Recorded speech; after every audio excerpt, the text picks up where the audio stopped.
Bonjour, bonsoir, distingués invités, Bana Mboka, Bana RDC, Bana Yoka son de l'UDPS TV, Tolobi, comme d'habitude, Bakoyoka Nini sont en désordre. Donc, son et Yoka Mina Minuto, Fachi Béton, donc Masolo confirmé, FCC en débandade, donc Mouta Oninganaza Soute, Bakomi Kolela Lela. Bilomo Bolandi, donc ma solo politique na niveau comme Eli, Bana Londres, Bana Paris, Bana France.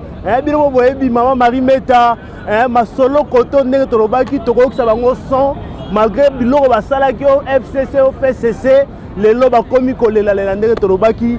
Donc choisissez, abonnez-vous sur l'occasion de l'UDPS TV, vous ne serez pas déçus. Donc toye topé c'est la lisusu comme d'habitude, comme on vous a toujours dit. Ceux qui vérité zali à koloba torotika la kimiate, ceux qui paient ma solo koloba zali torovanda kimiate, parce que la politique de notre pays doit changer. Quand il y a du mal, il faut tomber la paix, tout ce monde indoki, il faut tomber la pondoki, aïe que misala na eto sito ebiango. Donc bino FCC tolobi, misala na bino to sito ebiango. Donc tindenge zawana, personne ne va bouger. Les 4 murs ou les 4 coins de la RDC est sous contrôle. Il y a Mokonzi Mboka, le président Félix Antoine Tshisekedi, Fachi Béton. Comme d'habitude, il y a des informations. Binomo Boyokaki, Mwanamboka allait à Tundu. Comme d'habitude, il s'est permis de dire que la remontada, ils vont encore se soulever, ils vont se reconstituer. Mais deuxième sabango que Ezali déjà perdu d'avance parce que ma solo y a Assemblée nationale. Talakaka avec Yemoko 520 gigas, Jean-Marc Kabunda Kabundu, donc il rentre comme roi maintenant. Il va régner sur l'Assemblée nationale. Donc bien on va comprendre que le match c'est Silaki, Bazo Soutou Kalbi tracé à Siflaki fin du match, Baolo Barossa remontada. Allez en Tundu, on connaît ton jet, Tobi Masolo Nabino, Petobi politique au Betaka, Touro, Toro Tike la Moutou Tante. Nous n'allons pas laisser le temps à qui que ce soit. Nous n'allons pas laisser le temps à qui que ce soit. Toutes vos déclarations, nous avons la maîtrise de la situation pour vous dire que vous n'allez pas atteindre les objectifs mafieux que vous avez toujours atteints. Nous sommes au courant des enveloppes, nous sommes au courant des paquets que vous êtes en train de mettre pour corrompre les députés. Mais malheur à vous parce que les députés nationaux, ils ont pris conscience. Maintenant, c'est une affaire de l'État. C'est une affaire de la République. C'est une affaire du pays. Il faut tellement, quel que soit votre argent, donc on initie les députés nationaux. Parce que les députés nationaux, si ils ont conscience, ils savent que maintenant ils ont les cambouis belé, ils ont les cambouis mboka, jeune abino, ils ont la place, quel que soit vos paquets, et que ça la bango et le côté bangote. C'est pour vous dire que nous connaissons votre jeu. Allez à tout le programme et Simbate. Quel que soit le plan que vous êtes en train de faire. Le 5 décembre, si tout va bien, extraordinaire. Assemblée plénière extraordinaire. Le 5 janvier. Donc le 5 janvier, Banamboka Bisson dans la branchée. Session extraordinaire pour la convocation. Il y a élection, il y a bureau et SICA Assemblée nationale. 520 gigas au Vandawana, donc nous allons retourner là-bas comme à la présidente de l'Assemblée nationale. Et puis j'ai dit à tout le monde, soyez debout. Peuple congolais, tellement. Partout où vous vous trouvez. Awana RDC, Kinshasa, Lubumbashi, Kisangani, Mbandaka, Kunana Lodja, Kasai Central, Kananga, Mbushimai, tellement pour les Camboués, les Camboués Mabélé. Député, on a la erreur. En coûte un peuple congolais parce que le peuple en a marre de cette situation. Il y a 18 ans, il y a pas si. 18 ans, il y a souffrance. 18 ans, il y a choléra. Mais les lots de ma soleil ont fungama. J'ai politique ont fungama. Moi que ont fungama. Talaka décembre en haut. Banambora va comme se retrouver. Moi tout le baming exact. Talaka mboule comme ya. Ma soleil est belé à Koloba. Mais nous allons revenir pour te expliquer peuple congolais qu'est-ce qui va se passer le 5. Merci, à tout à l'heure. Ok, merci bien. Nous revenons dans Koloba. Donc, ma solo, il y a politique, comme on vous disait, aller à Tundu n'a rien à faire encore dans ce pays. Ils ont pillé ce pays pendant 18 ans. Donc, il est temps que le Congo soit libre, que les Congolais soient libres. Nous disons encore que aller à Tundu nous devons faire l'audit de la SNEL. Il faut oyebisa biso mbongo nyonso ya SNEL ekendaka wapi. Courant bazokata bato ba courant par-ci par-là, soit disant que ba matériel est vieillir. Mais en soi, ceux qui toquent kuna na SNEL, les gens payent l'argent chaque jour. Donc exemple mbongo ya l'État congolais, exemple mbongo aller à Tundute. Donc aller à Tundute doit nous dire cet argent part où. Au lieu de nous embrouiller aujourd'hui, n'a pas question politique que non, tu reçois la remontade au sein de l'angoisse.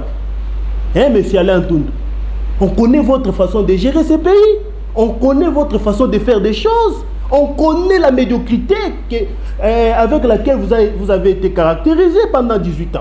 Qu'est-ce que vous avez encore? D'ailleurs, vous avez parmi les conduire Mobutu na liwa. Mais là, vous revenez encore pour dire que nous allons nous revoir les manches et aller encore. Mais vous voulez tromper qui? Vous pensez que les députés vont entrer dans votre jeu là des enveloppes? Ils ont pris conscience que c'est maintenant l'union sacrée. Bambongo bozo bongsana toye biango. Babiso moni ndoki bele lae. Enveloppe wana toye bi place rozwango na SNEL. Yango tolobi qu'est-ce ya SNEL? Ba fongo la misu ministère de finance il faut ba la kisabiso dit avec l'IGF ayeb sabiso combien ça entre dans la SNEL chaque fin du mois. Il y a beaucoup d'abonnés. Tous les Congolais baza ba abonnés à SNEL. C'est combien de millions? C'est des milliards là-bas à SNEL. On doit nous dire que c'est combien. C'est pourquoi tozo senga audit na SNEL. Tozo senga ba landela mbongo nyonso ya SNEL kendaka wapi. Parce que apparemment nous ne voyons pas clair dans cette histoire de la SNEL.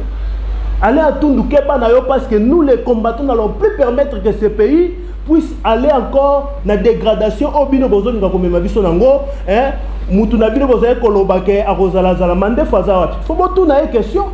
Le to komi omona bokomi kolela bozo na bureau mokonzalo ya mokonzi mboka pour kosenga ba pardon. Il n'y a plus question de pardon dans ce pays.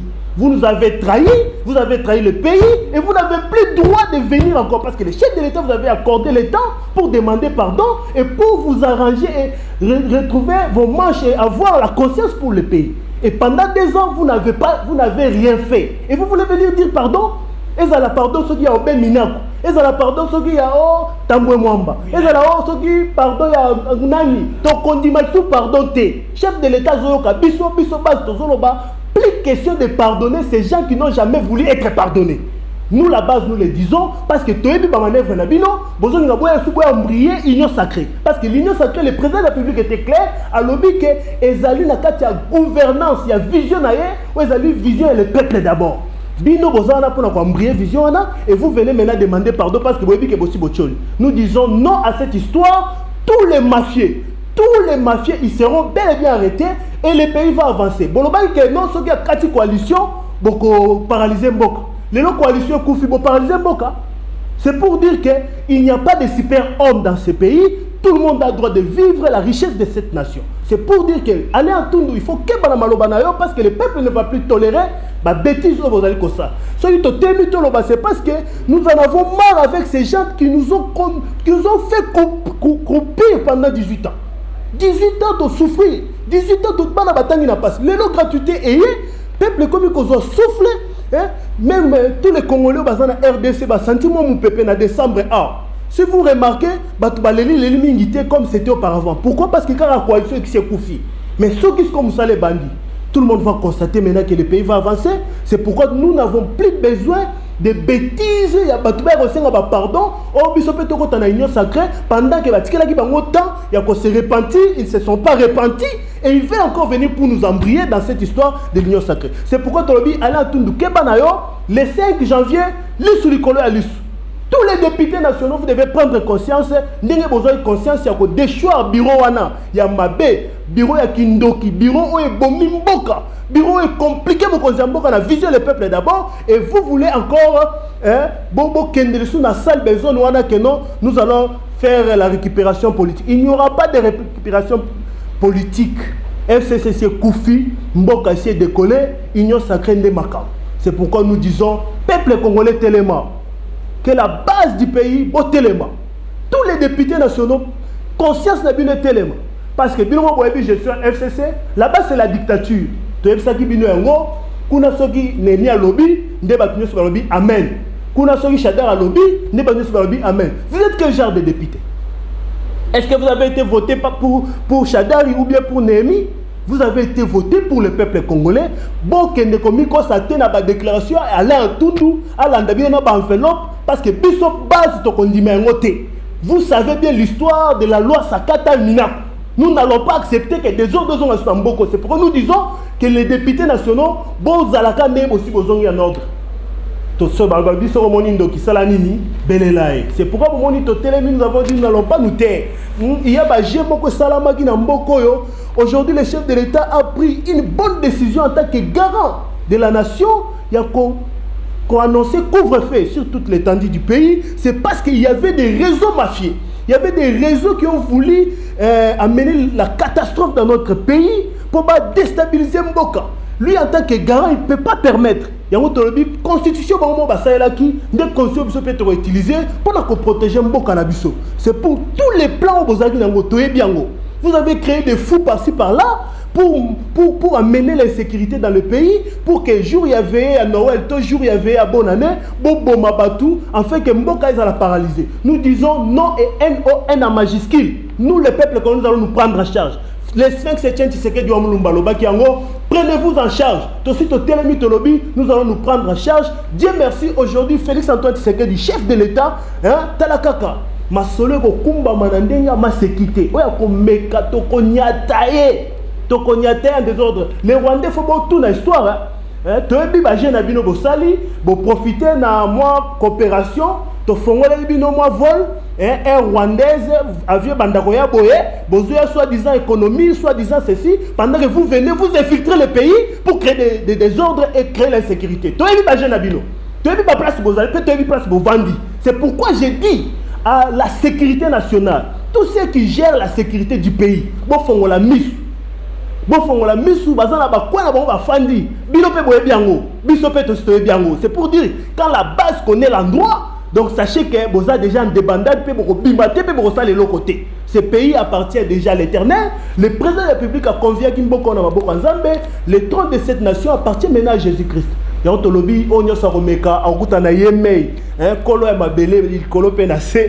à ressemble en désordre. Merci au chef de l'État pour le vœu de Noël au Pessiban Mboka. Le pays avance malgré les tumultudes du diable. Et l'Axika Kenzam Bendazan contre la Makamnyoso.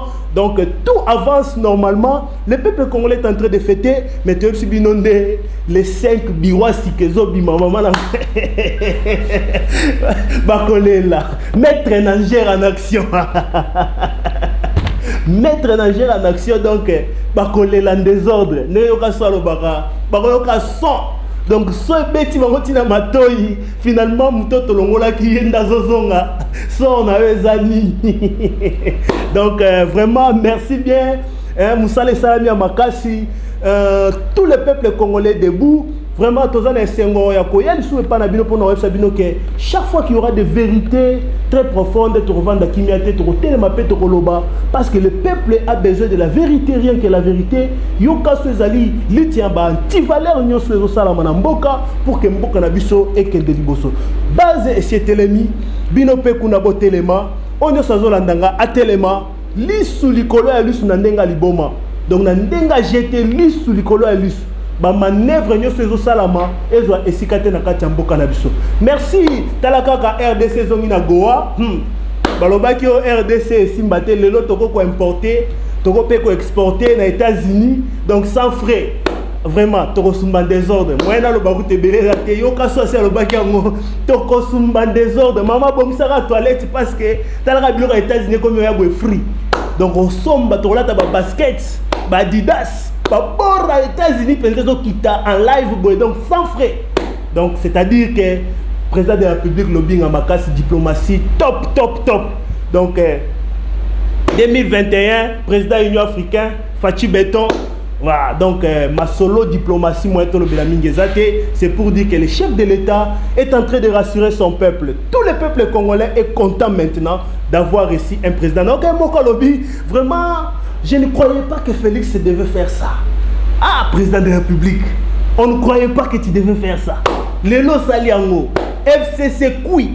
Au sein le quoi ande balobaka, ngando mbeli abosana ke mbeli za na mino ate ko sina libumu ko panza libumu donc koteli bango na kati ngambu o facha okende kinga kati osani yo kinga kyoeba ngoto oyeba facha ko sani il fallait ba place ngando lalaka il fallait ba place lieu liaka bato il fallait ba minduki ya Kabila bomba marawapi yango il fallait tokende kuna siko tala lelo Kabila kimi aza wapi en débandade obe mina ko komo yo senga pardon na to boyango Tolobito boyango obe mina nous a rendu un mauvais service obe mina n'a pas droit de demander pardon la loi obe mina kusakata to ebiango nde loi luki makambu lelo moi si ya tunda ya kasende a silike lae po anini ba soda ndoka tele salina tongo ba récupérer bango azasuna ba soda te nyoso na pona ko défendre loi ya mina kuna sakata. C'est pour dire que il ne mérite pas notre pardon. Mais la loi fera son travail. Nous allons savoir la gestion de l'Assemblée nationale pendant 5 ans et tu vas nous dire comment tu as géré l'Assemblée nationale et cette histoire va se découvrir à l'aide de tout le monde. Merci d'abord de Balandi Bisso, Moussa les Okoba, meilleur vœu de bonne année, de nouvel an 2021, année, hein? Il y a Union sacrée. Union sacrée, c'est-à-dire année du peuple d'abord. Année où tout le monde va suivre les guides qui est le chef de l'État, Masolo Sikezo Banda, Baplan Sikezo Banda, tous les peuples congolais doivent se retrouver. Lit na biso, eza biso mon côté, mais lit il y a UDPS, eza lit il y a Congolais nyoso, afin que les Congolais puissent se retrouver. Merci bien, on se voit à la prochaine. Contact nabino pe, message nabino et kosala biso bolamu. Nenga ezalaka, le numéro est sur votre bande passante au Bengi Karachombo pour avoir toutes les informations possibles. Il y a politique na kati mboka. Nenga to ebisaki bino, biso moto na terrain, toko maîtriser FCC, le lot résultat est mon ami. Gloire soit rendue à Dieu. Merci et bonne année et bye bye. Awa Tozana Boulevard, poids lourd, entrée Ndolo, numéro 37. Awa Tozoteka ba produits alimentaires en gros et en détail. N'a pris à le peuple d'abord, maison les greniers, prix à moins cher, Fachi Béton, Tolia, Totonda. Bana Congo, bana Mikili, monde entier mobimba, ba balinga Holanda yo kason. Tala mokili moni, ozo kate moins loko ezali. Donc chez papa Laurent na maison les greniers na maman na nous, okokoma wana so komi okomona ba prix o ya ba biloko même niveau ya Bruxelles. Donc produit wana ezaka toujours na Bruxelles pour en désordre. Kende kuna yo moko missionnaire témoin. Ko vanda te pour ça na pembeni oko vivre qui vivra verra. Tango kokoma yo ko comprendre que te masole za lindenge nini. Kolia kotonda nyata borto Fachibe.